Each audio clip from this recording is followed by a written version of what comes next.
The Supreme Court has stayed certain provisions of the Waqf Amendment Act 2025, including the rule that required a person to have practiced Islam for 5 years before dedicating property as Waqf, and the power given to district collectors to decide land disputes and alter revenue records. Now, the court has also observed that these clauses needed clearer safeguards. It also limited the number of non-Muslim members in Waqf boards and Central Waqf Council, while advising that as far as possible, CEOs of these bodies should be Muslims. That's right, Vasudha. Extremely interesting developments there. The Act as a whole remains in place, but the partial stay highlights judicial scrutiny over sections of the law seen as affecting due process and community rights. The matter will now continue to be examined in detail by the Apex Court, and the interesting fact is that both sides are claiming victory with what the court has said. But how does the government plan to refine these provisions to balance administrative efficiency with fairness and constitutional safeguards is the real big question that the court will have to answer. To get an understanding of what both sides want, let's get in some expert voices, Vasudha. That's right. Joining us now is BJP MP Sanjay Jaiswal, who is also part of the JPC on Waqf. Thank you, Mr. Jaiswal, for joining us on this show on NDTV. My first question to you: while the court has not really stayed the Act itself, it has stayed certain provisions like the 5-year Islam practice clause. What is the BJP's big takeaway from today's developments in the court? We will not like to comment on the whatever so-called short decisions which Supreme Court has made. But Supreme Court should also realize that this bill has been passed with full majority in Lok Sabha as well as with full majority in Rajya Sabha. We didn't won this bill by simple majority of the member of parliaments present in the Lok Sabha, Rajya Sabha. We won by more than 50% of the total strength of Lok Sabha and Rajya Sabha. I firmly believe that executives or judiciary doesn't have superiority over Constitution of India. And if we have done something wrong which is against the basic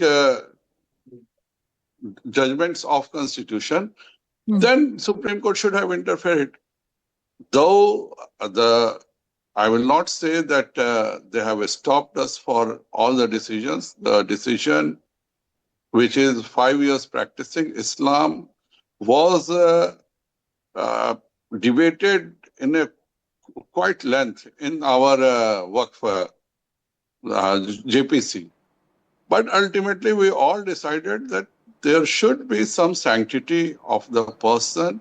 It should not look like the way we have seen some people becoming Islam just to get married or just to help some Waqf board to get the property. Okay. Like especially with his scheduled caste, somebody can manage them. They can convert them into Islam, get the scheduled caste SC property, and then again that person gets converted into Hindu and the property has gone to the Waqf. These things can happen. We wanted to stop it. Supreme Court has said that lay down the criteria, definite criteria, and it should be decided by states. So let's see, but still we believe that any bill or any law which has been passed in both the houses with full majority, Supreme Court should not interfere in these kind of decisions. No, even as you make that point, sir, and I concede that the matter is sub judice, so I don't want to press further on it, but the clauses stayed by the court and the cap on non-Muslims, for instance, as part of the Waqf board or the 5-year rule, are seen as important points for those who had challenged the law as arbitrary and violative of their rights. First of all, I will request Islamic scholars to decide whether Waqf is a religious matter or Waqf is a property matter. What we have understood, it's more a property matter than a religious matter. I'm not a Muslim, I haven't read Quran, but the witnesses which came there, nobody committed that it's written in any holy verses that there should be a waqf, and waqf is a holy thing. And second point, which we always discussed, that if somebody wants to donate its own property on the name of Allah, why it should be a controversial property? It should be, every Islamic scholar said it's a very pious thing to do, waqf. If you are doing a pious thing, then why do a property which is surrounded by some kind of controversy? We simply stated that the property which is waqf has been done by any waqif, the property should be clean. And who is in charge of a district for deciding that which property belongs to whom? It's the district magistrate. He is the officer who takes care of all kind of land disputes. He is the ultimate authority in district to take kind of all disputes in district. So there's nothing wrong in it, but still it has been only stayed. Let's see, we are also happy that there were so many other rules which has been decided by us. There were so many other laws which were framed by us, and Supreme Court didn't took any objection on those things. Thank you, Mr. Jaiswal, for joining us on this show. Many valid points made. Also joining us now is another special guest, Veera. That's right, Vasudha. Abhishek Singhvi of the Congress Party, eminent jurist. Sir, thanks very much for speaking to us. You heard Mr. Jaiswal there, if you did. While some provisions have been stayed, the court has not stayed the act itself, saying prima facie it cannot be seen as unconstitutional. How do you see the order today, even as some sections, in fact all sections, seem to be claiming victory? See, I don't behave on exaltations and despair. This is an interim order, and nobody's kind of tom-tomming it as a victory or as a complete victory or a complete loss. That's the first perspective to be kept in mind. Secondly, that's right, of all the main issues, I believe it is fair comment to say that substantial and significant issues which were problematic have been stayed. Let me explain why. Let me be very clear. I appeared as one of the lead counsel. The court has been very kind in expressing their gratitude about our assistance. We specifically said, at least I specifically said, that nobody is seeking a stay of the entire act. This is like putting up a straw man and then shooting it down triumphantly. The straw man was never raised, never argued. At least none of the main counsel argued for a stay of the act. So what's the point of saying, we won a great victory because you didn't get a stay of the act? We never asked for it. Second, what are the main things which were given, which are problematic, which were in fact stayed? I specifically was the one person who argued that how do you have a system of declaring a practice of Islam by this lady here or this man there for 5 years? That has been stayed completely. Otherwise, I could come to you and say, look, I believe you're not practicing Islam for 3.5 years. Right. I have no evidence, I have not come into your house, I haven't video filmed you, but I will now disqualify you. That is stayed. We must keep things in perspective. Second, is it not stayed that you shall first disqualify me, or you shall first, the provisions say that you shall stop treating it as a waqf property while that officer, who's a government officer, is deciding the matter. Right. There are 3 provisions there. All 3 have been stayed, saying that, look, till such time as the adjudicatory process, which is a proper quasi-judicial or semi-judicial process, right, decides it, you cannot in the interim treat it as not waqf property. Right. Third, Dr. Singhvi, on the 5-year rule, the court's order does not question the merit of the rule, but says, but states it because there's no mechanism to establish the 5-year period. That's what it said. That's all that he argued.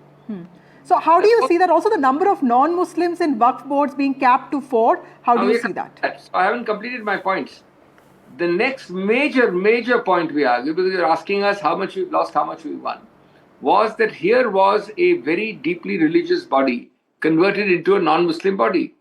We gave the examples that this list of temples, we gave 10 examples from the most famous Tirupati downwards. None of them have a majority of non-Hindus. And that has been accepted completely by the court at 2 levels, at the level of the Waqf board and at the level of the Waqf council. So there are significant successes. The one success which we wanted, which at least I personally wanted and argued, but did not get, is Waqf by user. Actually, if you were to say, see other points like limitation, like, Ancient Monuments Act, we have not succeeded in, but let me be very clear and candid with you.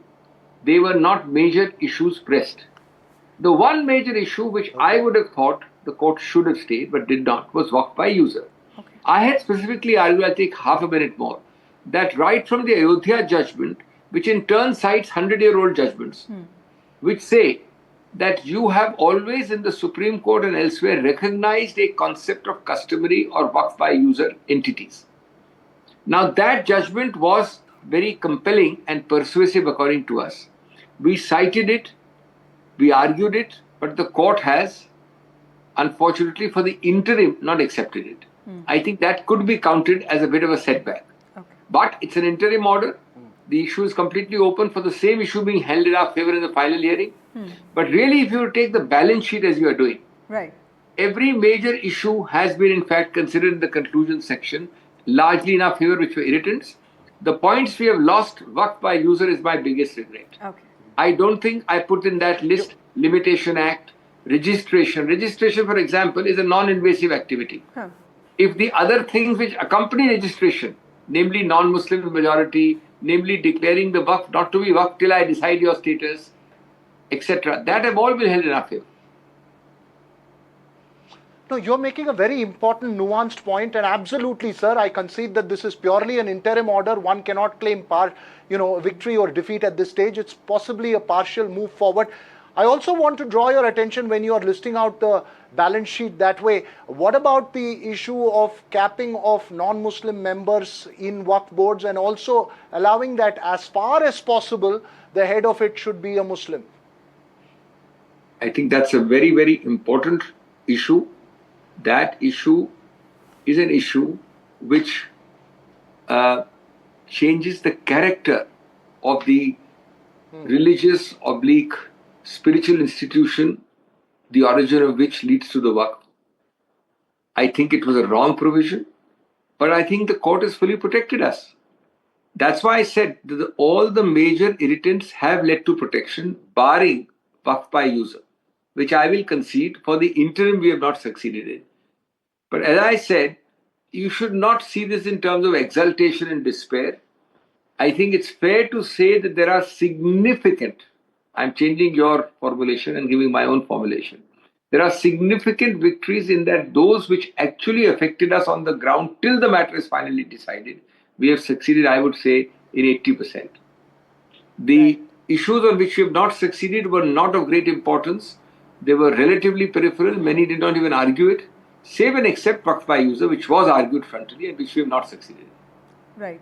Dr. Singhvi, people in the government and also in the BJP feel that since this law was passed, since this bill and of course subsequently the law was passed by parliamentary democracy, both houses, the fact that the court intervened is also in some ways undermining parliamentary democracy. As an eminent jurist, how do you think? That I'm very sorry to say, and I heard some part of your program, it betrays a blissful and happy ignorance of law.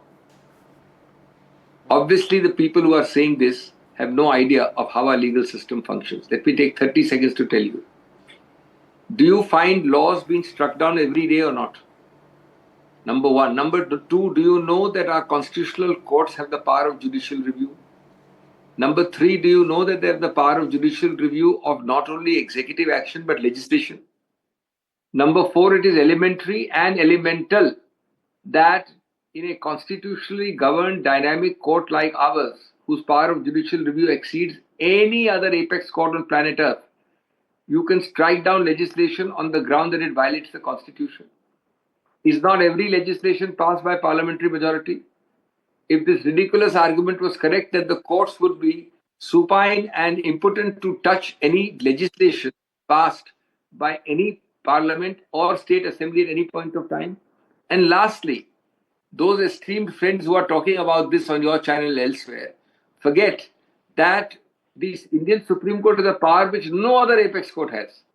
In addition to the power of striking down legislation, even if a constitutional amendment is passed, Our law says that even a constitutional amendment by 2/3 can be unconstitutional if it is found to violate the basic structure. And who declares what is the basic structure? The Supreme Court. So I think this is a very funny argument. If it was not seriously tragic, it would be comic. That's right. It is the constitutional safeguards as well to protect the basic structure of the Constitution. Making a very important point there, Mr. Singhvi, as always. Thanks very much for speaking to us. Of course, the conversation around the Waqf Act and the case itself will continue as the case unfolds in the apex court. But thanks very much for speaking to us here this evening. That's right, Veera. The final outcome will shape how Waqf properties are managed in India and also define the extent of state oversight over what we see as religious endowments.